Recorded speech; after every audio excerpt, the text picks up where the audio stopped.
Welcome to our weekly celebration of service at the Bloomington Rotary Club, July 9th, 2019. I'm Aaron Davis, the new president. Right? Thank you. The violent-free takeover. So thank you today's greeter, Jim Capshew, and the Roundabout reporter, Judy Schroeder. And I hope you all do read the Roundabout. It's excellent. Thank you for your stewardship over that. Jim Sims will come up, please, to do the pledge and reflection.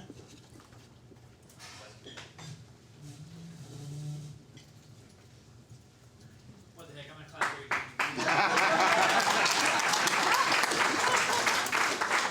Everybody, please address the flag and join me, please.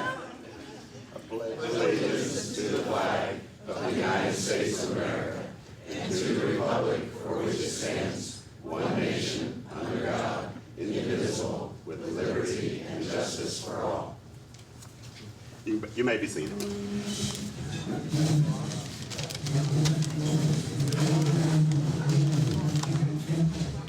Good afternoon. Oops, am I okay? Okay, can you hear me?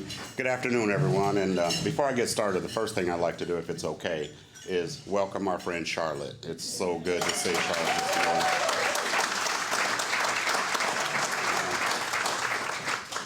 And it's an honor to be asked to do today's reflection.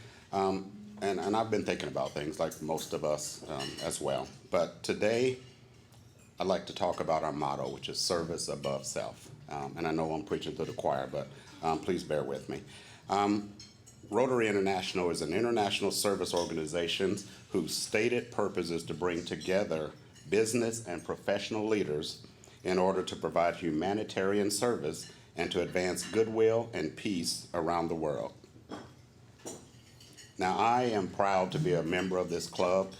One of the things that has been the common thread in all of the basically social service clubs that I have participated in and been leaders of has been that word service. The goal of our club, internationally and particularly, and some of the projects has been eradicating polio or helping to eradicate polio globally, and to provide fresh, clean water where there is no access in certain parts of the world. I will note that many of those projects affect black and brown people in other parts of the world. So I am also very, very happy about that. These, and among others, are very worthy acts of humanity projects. Wouldn't you agree? Yes. Now, if I can digress just a little bit, my wife and I were in Jacksonville, Florida, a couple weeks ago, and we went to this nice seafood restaurant. And afterwards, we were about to leave, and it was a nice building. And I said, well, hi, this is a nice building. And she says, oh, yeah, we've got meeting rooms upstairs, and we're going to hold a memorial service today for about 100 people. And that's where the Rotary Club meets. And I go, really? And she says, oh, yeah, a whole group of old, rich white men. And she says, and they're pretty powerful, too. And I go, how so? She says, oh, we got the mayor and we've got the sheriff. And then I says, well, I'm a Rotarian in my hometown. And she goes, oh, how was your meal? So I'm sorry, I just digressed there a little bit. But one of the things, I've been a Rotarian through an organizational membership for a little over a year now. And again, some of the examples from a service standpoint, I think I've shared with many of you before that I am an Eagle Scout. And part of the motto there is service, community engagement, and leadership development along the pathway to earning your Eagle Scout award. Another club, or I should say my fraternity, Phi Beta Sigma Incorporated, and our motto is culture for service, service for humanity. So I think it's pretty clear that my passion lies in organizations that have a foundation of community service. Now, our local Rotary Club activities, such as these that we support and that I'm aware of, and I'm sure I'm going to miss some, things like the Teacher's Warehouse, bell ringing for Salvation Army, the Boys and Girls Clubs, and other community social service agencies, the tree planting project, and much, much more. I'm sure I'm leaving some things out. But my thing is service, community service, and that brings us back to the service above self motto. I am grateful to President Aaron Davis now for sponsoring our membership and inviting me well over a year ago to be a part of this very fantastic club. And I'm grateful for our fellow Rotarians, all of you, for being welcoming and friendly and showing plenty of respect for not only me, but for the organization we were memberships of, and that is NAACP. So enjoy your meal. Thank you. It's a pleasure to do this with you today, and thank you very much.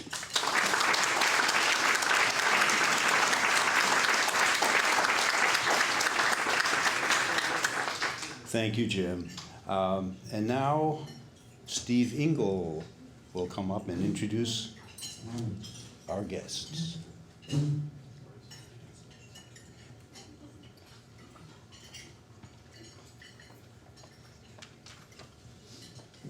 Well, I'm thrilled to see that we have 5 guests today in the middle of summer here. And as I call your names, would you please stand up so we can properly welcome you?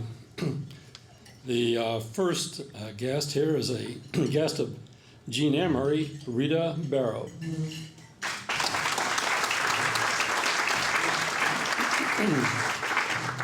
The next guest of Jim Sims is Doris Sims.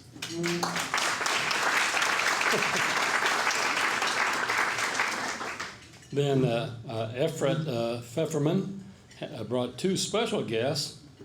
They're a little on the short side, but stand up anyway. Noah and Jacob Lasher. Stand up, boys. Oh, he is. One stepped out for a moment. Oh. Okay, and the final guest is Jerry Pagic's guest of Jerry Pagic is Mariette Gamble. Thank you for coming in. You're welcome, and if you have any interest in Rotary, just ask any member here. Thank you. Thank you, Steve. So now with our Rotary family, we have one birth date this week, Byron Bangert, right on the 7th. Hi, Byron.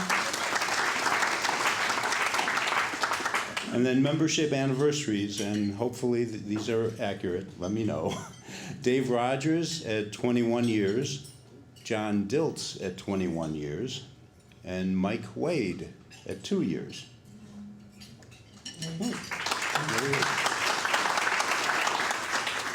As for Rotarians in the news, I just want to point out Bloomington Sunrise member Melissa Stone is going to be honored as one of the Chamber's 10 under 40. The award will be on July 25th. Previous winners include our own Kyla Cox Deckard, Trent Deckard, John Beretta, and our district governor-elect, Jessica Hayne. So, congratulations to Melissa. Representing the Bloomington Police Department. Pre-program announcements. This is a very busy time of year for Rotary, so there are several announcements. Committee sign-ups. We're still looking for a co-chair for Community Services Committee and additional sign-ups for Youth Services and Fellowship. So newer members especially, please consider signing up for at least one committee. We'd like everyone to sign up by July 16th, that's next week, especially for the program committee, which divides up assignments months ahead of time, so they need to know.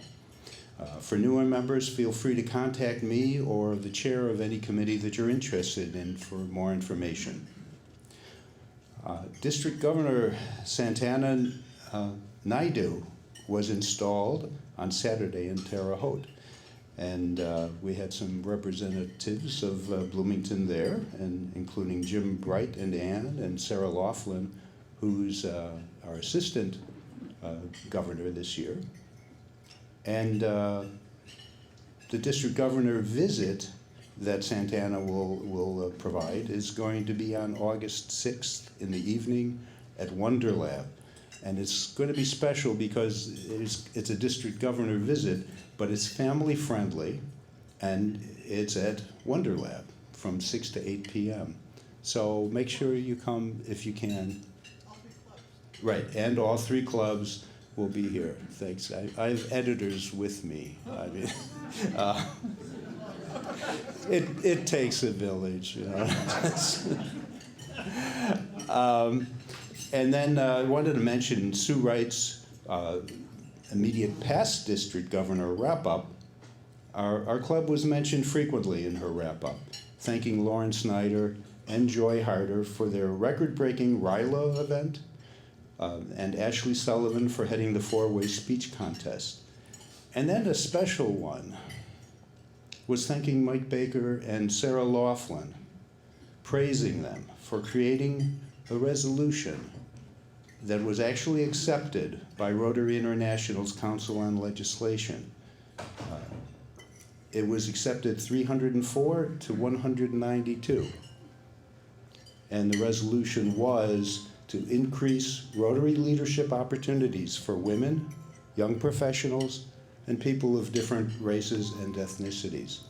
So this was embraced by Rotary International as quite an honor that it started at this club, went up to the district, and then proceeded to get adopted. So we've had an impact there. So congratulations to this club.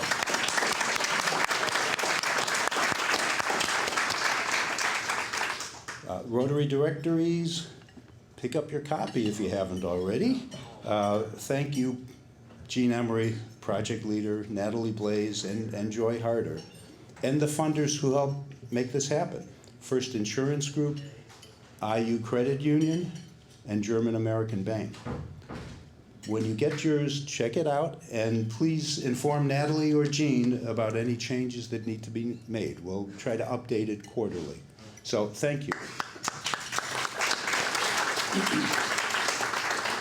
And the special community service invitations from last week, Boys and Girls Club, there's a volunteer call out on July 27th, 10 to 11 a.m. And how many of you have volunteered for Boys and Girls Clubs? Please raise your hands. In any way, over the years, it's a lot. This club has very strong connections with the Boys and Girls Clubs. And then CASA, Court-Appointed Special Advocates, is doing a Coffee with CASA recruiting event on Thursday, July 11th, this week, from 7:30 a.m. to 9 a.m.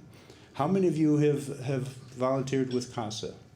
It's another really important community organization that serves those who really need that kind of a help.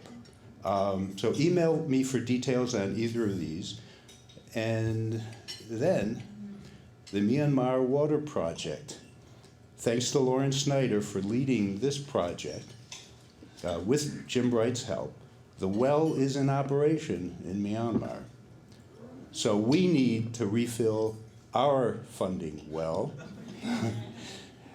so that we can move closer to another international project. So thank you, though. This is great. The fresh water is already flowing.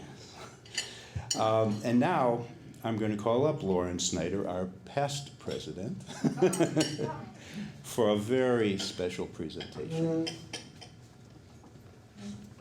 Thank you, Aaron. Just a couple more minutes of me up at the podium. Wasn't able to do this last week, planned on doing it last week, but some of you may remember we historically do a Service Above Self award, recognizing a member, and that's at the discretion of the president during their year. And the person I wanted to give this award to wasn't here last week. And I want to invite Jean Emery up.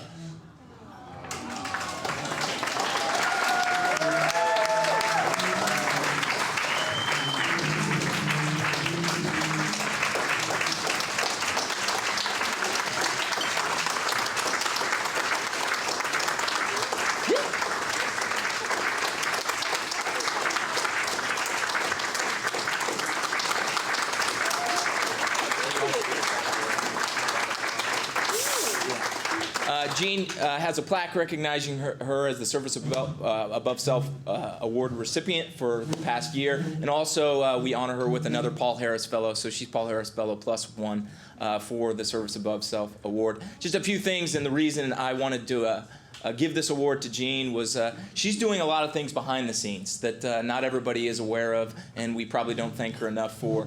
But the directories, to name one, the socials, she's probably bugged you all when walking around the tables, getting you the greeters, the reflection, but she's always willing to help. She and I email, text back and forth a lot. And Jean, thank you. You're very deserving of this award, and I know the club feels the same way. So thank you so much, Jean, for your service above self. Thank you.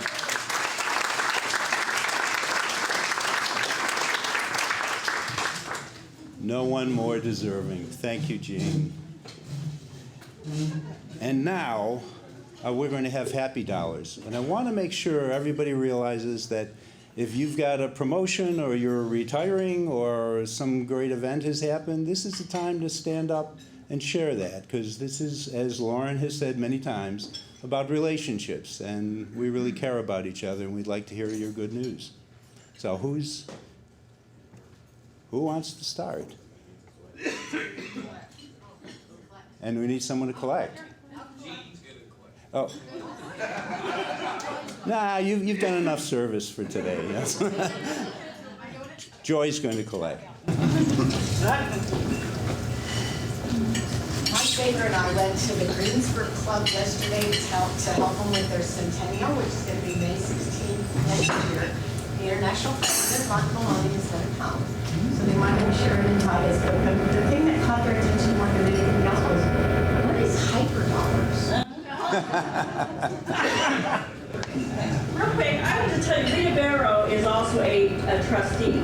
She's Van Buren Township's trustee. I work closely with Kim and Rita, and y'all just don't know what they do for their townships, and so we're really looking forward to hearing from you today, Kim. But thank you guys for your service. It goes very unnoticed, but it's very much appreciated. Thank you, Jean.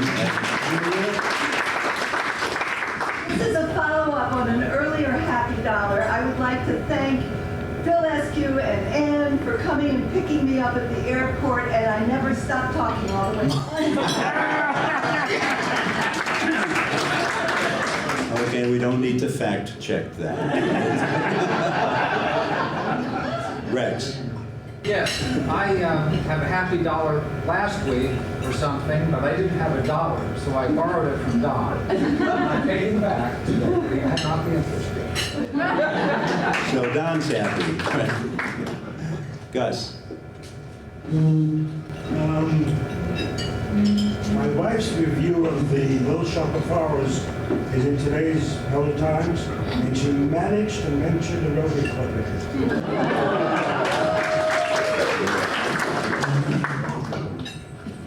Okay, Art? My son's coming down next Saturday to go sailing. He's bringing his new girlfriend who's an obstetrician. So maybe I'll become a grandfather before too long.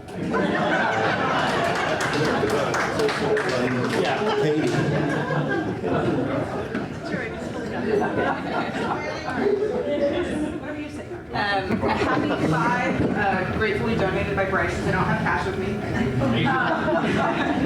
Because I have a new job opportunity on the horizon. I will be starting as the director of student affairs for the law school on Monday.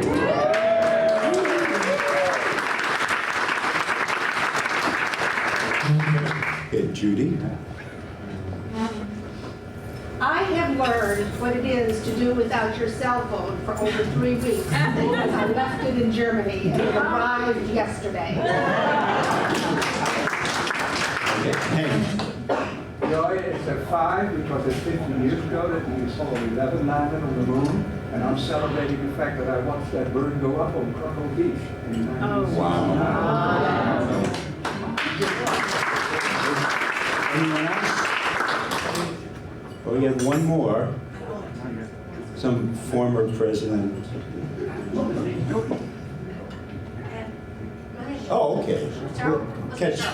$100 just for being here.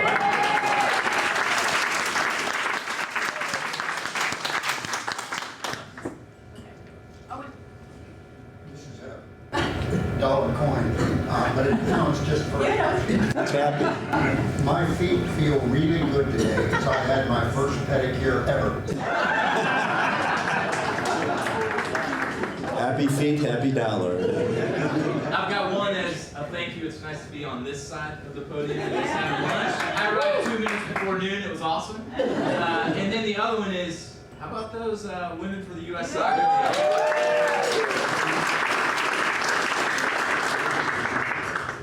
Okay, think there were other hands here? Okay, if that's all, thank you very much. You've left a lot of happiness here.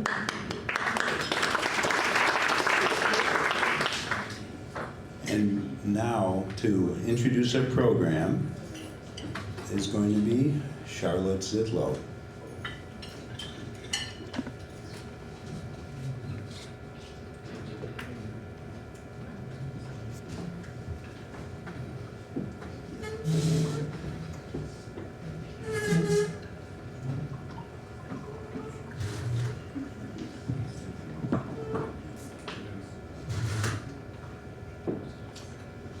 Okay, which one is the microphone?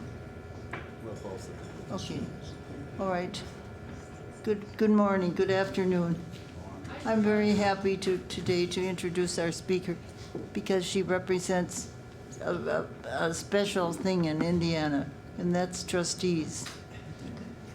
Indiana is one of the few states that has trustees, and we have lots of them. We have them in 92 counties, and by golly, they're not going away because they serve a purpose. They are the closest elected officials to the people of the state.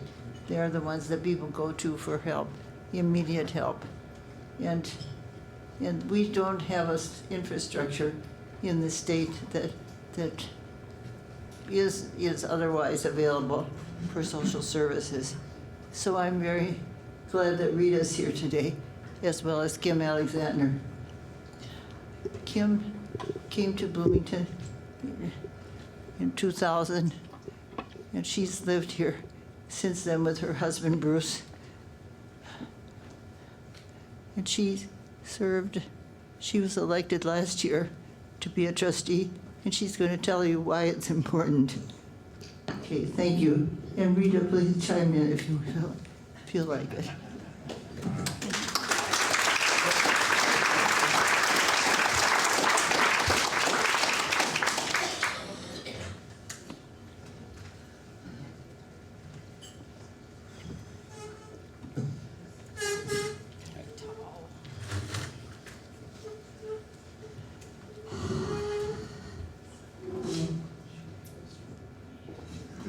Can you hear me? Yeah. Thank you, Charlotte, for that introduction. And good afternoon, and thank you for inviting me to talk about township government and the duties of the trustee. Many people are aware that township government exists, but they aren't sure why it exists or how it operates.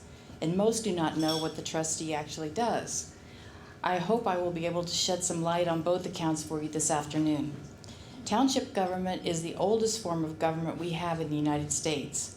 It was first established in Rhode Island in 1636, in place even before the idea of statehood.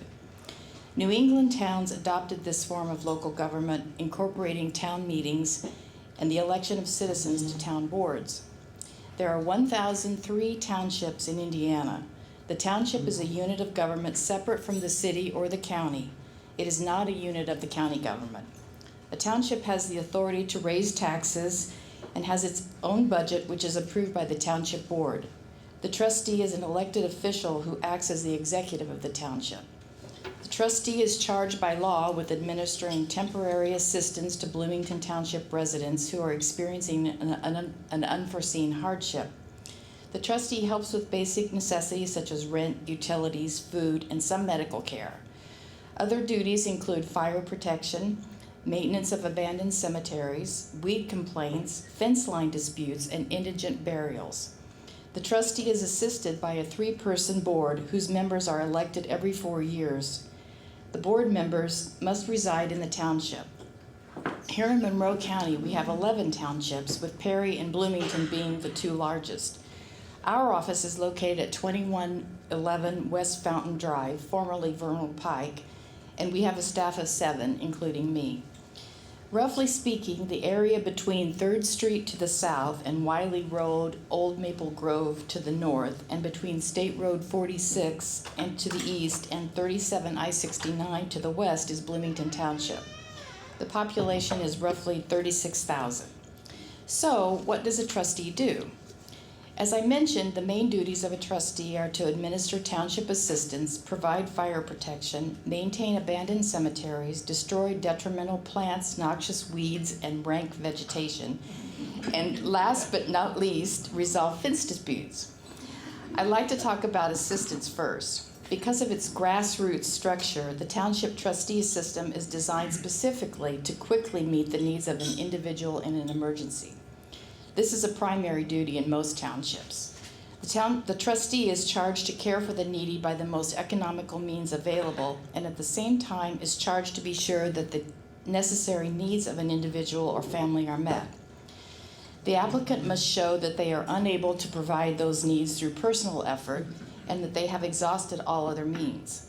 Many trustees, our office included, creatively cooperate with other social service agencies and faith-based organizations in our area, keeping costs controlled and delivering services as needed. Each township must have a set of guidelines for administering assistance that have been reviewed and approved by the board annually.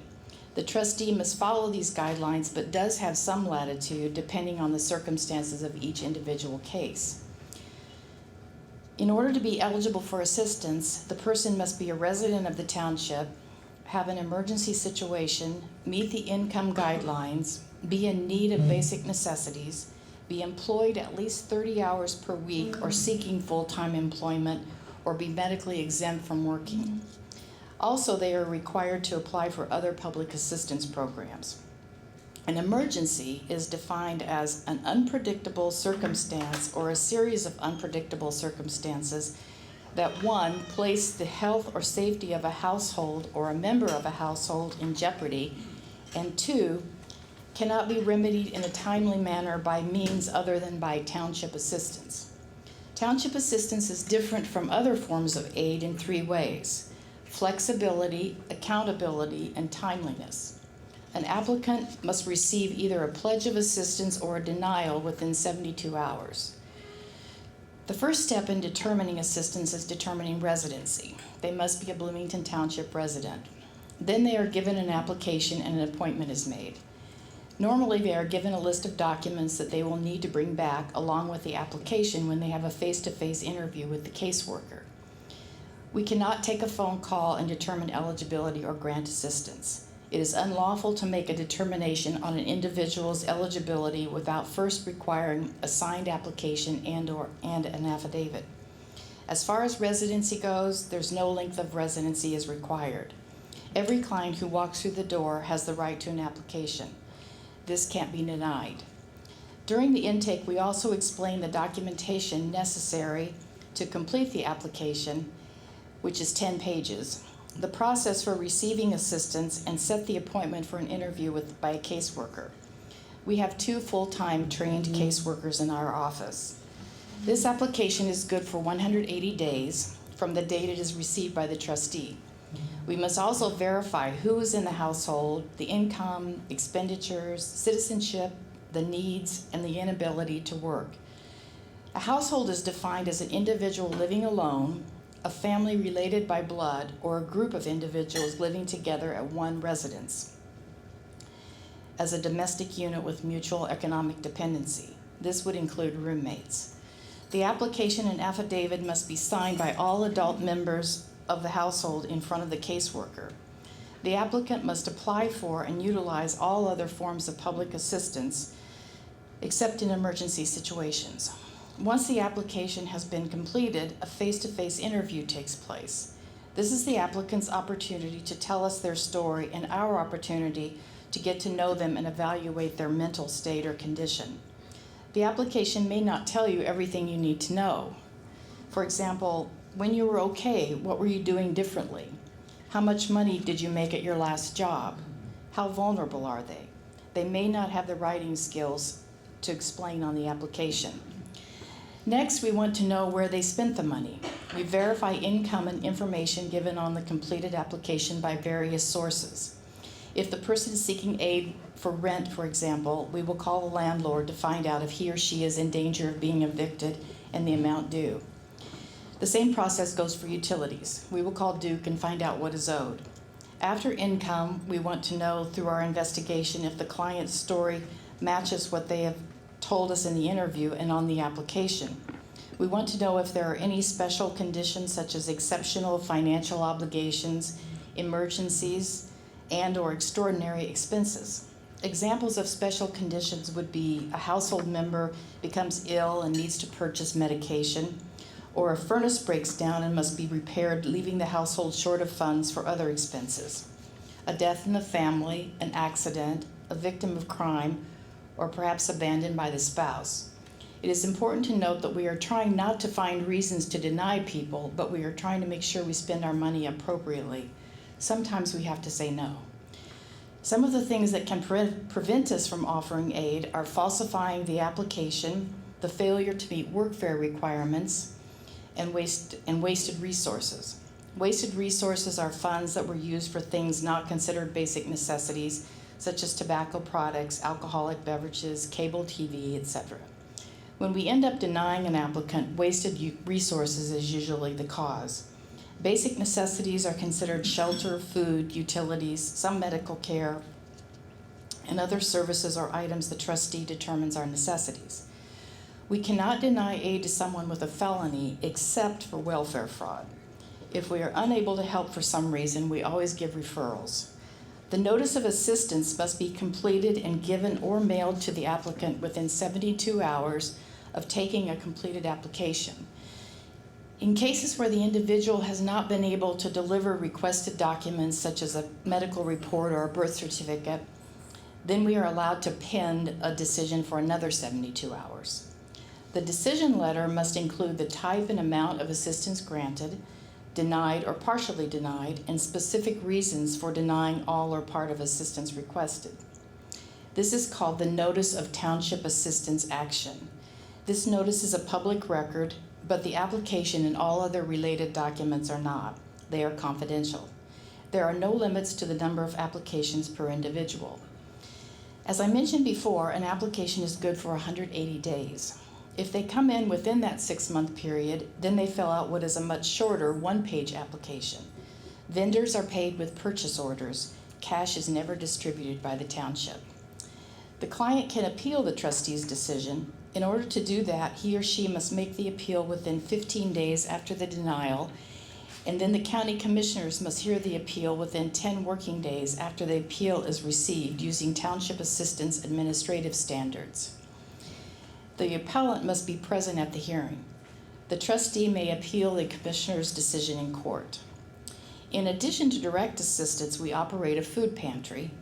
We participate in the Emergency Food Assistance Program, also known as TFAP, through the Hoosier Hills Food Bank.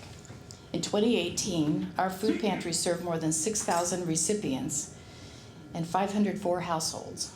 Households may pick up food every 7 days. We also partner with Community Kitchen in operating the CK Express located at 11th and Monroe Streets. The building is owned by the township and we pay the utilities. Another service we offer is assistance with burials. Burial assistance is available from the township trustee when no other means of payment are available. We require a death certificate and an invoice. We pay for a cremation unless we have a written request from the next of kin for a burial. Each year, the trustee prepares and submits a budget for the upcoming year to the 3-person township board for approval. As the chief financial officer of the township, the trustee pays and records all claims for township expenses and salaries and is responsible for keeping accurate records and following all the financial guidelines set out in Indiana Code. In January of each year, the trustee presents to the board an annual report which shows all receipts, expenditures, investments, and debts. The approved report is then published in local papers for public inspection. And then there is fire protection. The trustee is, by Indiana law, charged with the responsibility of providing fire protection for the areas of the township not incorporated into a city or town. The protection can be provided by contracting with various fire departments, operating a township fire department, or a combination of both. For many years, the Bloomington Township Fire Department has served the unincorporated areas of the township and provided services to Benton and Washington Townships via contracts. In 2016, the Northern Monroe Fire Territory was established with Washington Township in order to secure a future stream of revenue for funding and to distribute the costs equally between the residents. Benton Township continues to contract with the territory. You may be aware that recently we have taken steps to join the Monroe County Fire Protection District. This procedure involves securing at least 20% of the territory's tax-paying residents' support, which must be verified by the county auditor's office, in addition to holding 3 public informational meetings. We plan to hold these meetings at Station 5 at 5081 Old State Road 37 on August 6th, 7th, and 8th. The meetings on the 6th and 7th will start at 6 o'clock p.m. and the one on the 8th at 7 o'clock p.m. Once that is done, the county commissioners have the final say on whether or not we will be allowed to join the district. We hope to conclude this process by the end of the year and be a part of the district January 1st, 2021. Until that time, we will continue to fulfill our obligations to both Washington and Benton Township for fire and emergency medical services. Another responsibility of the trustee is cemetery maintenance. The trustee is to maintain abandoned cemeteries located in the township. There are 3 cemeteries that we maintain. Dearman, which is located in someone's backyard in Park Ridge East. The Griffith Cemetery, located just west of I-69 on the Griffith Cemetery Road. And Stouts Creek, which is located on Stouts Creek Road, left of Arlington Road, on the right side of the street across from the Furniture Center. The trustee is also responsible for weed control. Guidelines for notification to the property owner are set within the law. I think last year we had 3 cases of weeds that we had to have taken care of, and so far this year, none. And finally, last but not least, when a dispute arises between 2 landowners regarding placement and maintenance of line fences, the township trustee is to make a determination according to Indiana law. Recently, someone called the office about this, but thankfully I discovered they had called the wrong trustee.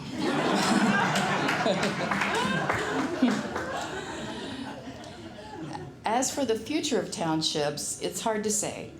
Many people would like to do away with them and transfer these duties to the county.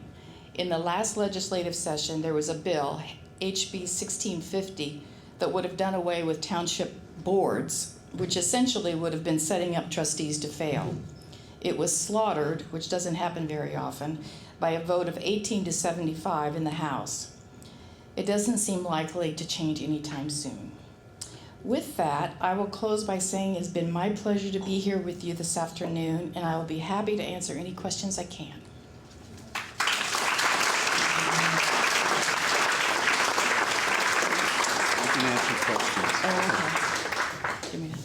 Yes? I have 2 questions. First of all, thank you for doing this. To me, it sounds like a horrendous job. What is your background? That's my first question. And secondly, how often does a potential client or somebody who needs your services need to come to the office prior to being approved for any service? First of all, my background, I was a Spanish major, and I've done a lot of different things. Most recently, I worked for the city of Bloomington in the utilities department, but at the same time, I was serving on the township board, the Bloomington Township Board. So that gave me a lot of experience and insight into what goes on, and I was able to learn a lot in that respect. And when the last trustee decided not to run again, that's when I decided to run for the job. And then your second question was, how many clients do we see? No, how often does a potential client need to come to the office before they get approved? It sounded to me like they could be making 2 or 3 or 4 trips. Well, difficult. They usually come in, and usually just a couple. They'll come in for the intake, and we tell them what they need to bring back for the interview. And then sometimes it might be twice if they haven't brought everything back. So a couple of times, I'd say. But usually no more than that. Yeah. Yes? 2 questions. One, do you have to be a U.S. citizen to receive help? Yes. Okay. Second is, what's the maximum amount that you can disperse? It depends. For one person, it's $600. For 2 people in a household, it's $725, and for 3 people, it's $850. And we also use our income guidelines are 100% of the federally established poverty level. But income is not always, you know, we had a case one time where the people, they were above the income level, but they had a very sick child and they had used their resources to pay for that medical expense. So, you know, it's kind of up to the discretion of the trustee, case by case. You had mentioned that a person's intake and then they can be eligible for 6 months. Can they come back then later in the year? Yes, they can come as many times as they want. Who was first? Following up on the citizenship question, and because we're aware of it because of the census, if one of those people who's in the household whose income you're required to report, are those people required to show whether they're citizens or not? Geez, that's a good question. I'm not really sure. Rita, do you know? Yes, they are. I think they would be, yeah. I think they would be. And then, if they are not citizens, then is the original applicant turned down? No. Can you use that income? The person says, I am not a citizen, but their income could be used toward whatever determination is made. I think so, yeah. I've just never had a case like that, so I'm a little bit. I would think it would come up. But, yeah, thanks for bringing that up. Yes? Do you have any jurisdiction over the homeless? Any jurisdiction? I mean, do you help the homeless? Yes, Just because you're homeless doesn't mean that we won't help you. Yes? A difficult question. Yes. Those people who think that township government should be done away with, say, the county could do it better financially. How do you respond to that? Well, I don't think the county wants to do it, and I don't think it would save any money, you know, so some counties, like in Ohio, I think, they have done away with the poor relief and it is administered through the county, but I don't know. I don't think it would save any money, and it would stress other social service agencies, I think. Wow, lots of questions. How big is a township? How many square miles, how many acres, what's the size? I don't know what the square mileage is. I mentioned the boundaries in, well, it would be 6 by 6, so 136 square miles. Because a township is laid out that way, 6 miles, 6 by 6. Okay, thanks. Is there an average disbursement? Probably, but I don't have that with me right now. But it would be several $100s, I would think. Fraud? Fire coverage has gotten a lot of attention in the media lately. Can you talk about your reason for wanting to join the, I can't get it straight, district or territory? The district, yeah. Okay. So Van Buren joined. Yeah, Van Buren is joining, and there were two reasons. One, you're probably all aware of the annexation situation, and there was a bill passed recently that protects a fire district's funding from being taken by the city if they were to annex. They can still annex the area, but they can't have the fire levy. So we decided to take advantage of that.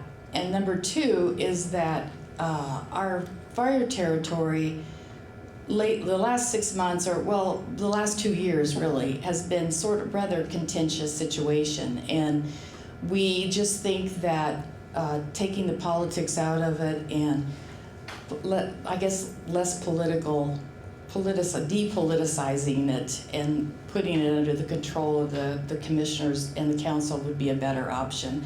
And it will lower tax rates for the citizens, and it will be under one big umbrella, so that does cut down on administrative and operating costs. And your mutual aid will become automatic aid. I mean, right now, like if we call on Van Buren, we have a mutual aid agreement with them, but they don't automatically come. But when we're all together, they'll just automatically come. So there's a lot of benefits to it. Okay, one more, please. No? What happens to Washington Township? They will end up, Benton and Washington Townships, they both want to come into the district at a later date. The process is sort of what causes people to go in staggering. But they will contract with the district until the time that they become part of the district. So they'll still have, you know, the same coverage. Do you foresee, and you may not be in a position to answer this, but do you foresee all of the townships outside the city Yes. becoming part of this district? Mm-hmm. I do. Ultimately? Mm-hmm. Yeah. I think it'll be like 3 fire departments, you know, the city. Well, the city could join the district if they wanted to, but I doubt if that's an option. And then the county, and then there's Ellettsville. So. Okay. Kim, thank you. Thank you.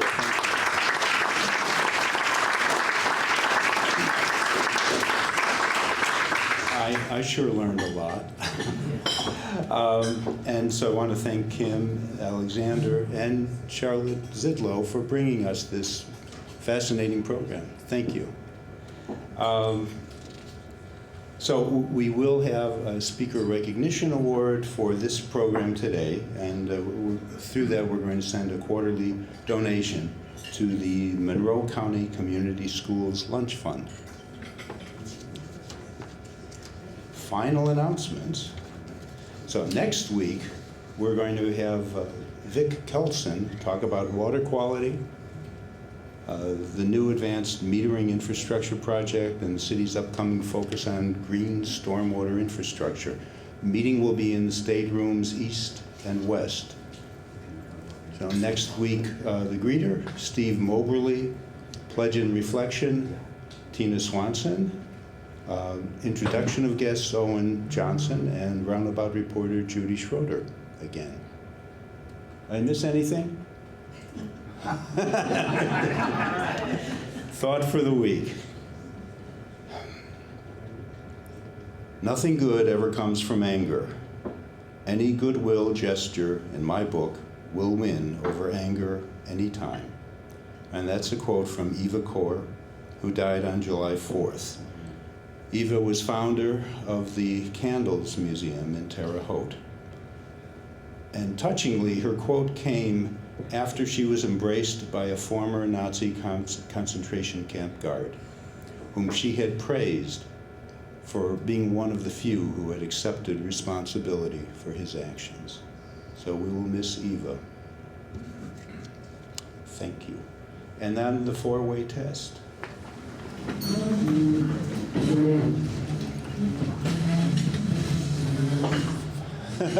Okay, we'll do the numbers first. First, in everything, the things we think, say, and do. First is the truth. Second, is it fair to all concerned? Third, will it build goodwill and better friendship? Fourth, will it be beneficial to all concerned? And fifth, is it fun?